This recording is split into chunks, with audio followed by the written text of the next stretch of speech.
مثل الربا والشجر فتهدي الضياء لها يا قمر أتعشقها أم رثيت لحالي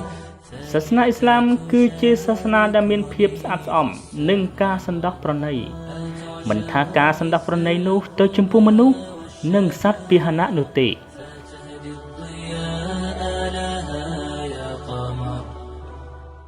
ភាពស្អាតស្អំគឺត្រូវបានគេចាត់ទុកថាជាទង្វើមួយដ៏ល្អប្រពៃដែលសាសនាឥស្លាមបង្កប់ប្រើហើយភាពស្អាតស្អំនេះដែរវាជាទុនមួយដែលធ្វើឲ្យអល់ឡោះជាម្ចាស់ស្រឡាញ់យើងហើយវាក៏ជាផ្នែកមួយនៃជំនឿទៅចំពោះអល់ឡោះផងដែរដោយដាប់ជាការីមូហាម៉ាត់សាឡឡោះអាឡៃហ៊ីវ៉ាសាឡាំគាត់បានមានប្រសាសន៍ថាអានណាហ្សាហ្វាទូនិស្ហ្វុលអ៊ីម៉ានមានន័យថាការអនាម័យគឺជាផ្នែកមួយនៃជំនឿទៅចំពោះអល់ឡោះជាម្ចាស់ហើយវាក៏ជាទុនមួយសម្រាប់យើងនៅថ្ងៃផលបរលោកផងដែរដូចដែលយើងបានដឹងហើយថាសត្វពាហនៈជាពិសេសសត្វឆ្កែគឺជាសត្វមួយប្រភេទដែលសម្បូរទៅដោយមេរោគនិងភាពកខ្វក់ជាងគេ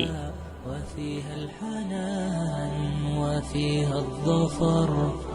وفيها الأنين وفيها الحنين وفيها دموع تحاكي المطر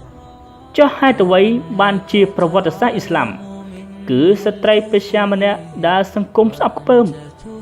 ហើយដឹងថាគាត់ប្រកាសជាចូលឋាននរក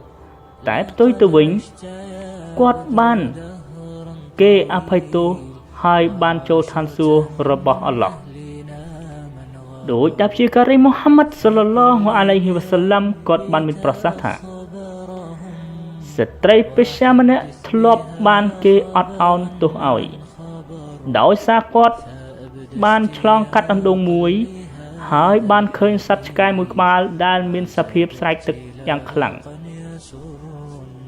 ពេលនោះនាងក៏បានយកស្បែកជើងរបស់នាងដួសទឹកខ្លះដើម្បីឲ្យឆ្កែនោះផឹកពេលនោះអល់ឡោះជាម្ចាស់បានអភ័យទោសឲ្យនាងផងដែរនេះសពបញ្ជាក់ឲ្យឃើញថាការធ្វើល្អមិនសំដៅតែទៅលើមនុស្សនោះទេផ្ទុយទៅវិញចំពោះសត្វពាហនៈក៏យើងមិនត្រូវមើលរំលងដែរ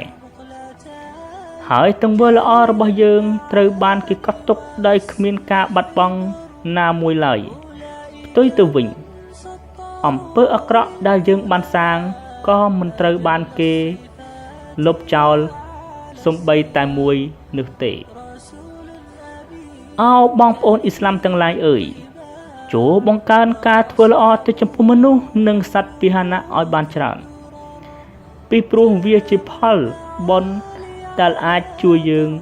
ឲ្យរួចផុតអំពីទារុណកម្មរបស់អល់ឡោះជាម្ចាស់នៅថ្ងៃបរលោក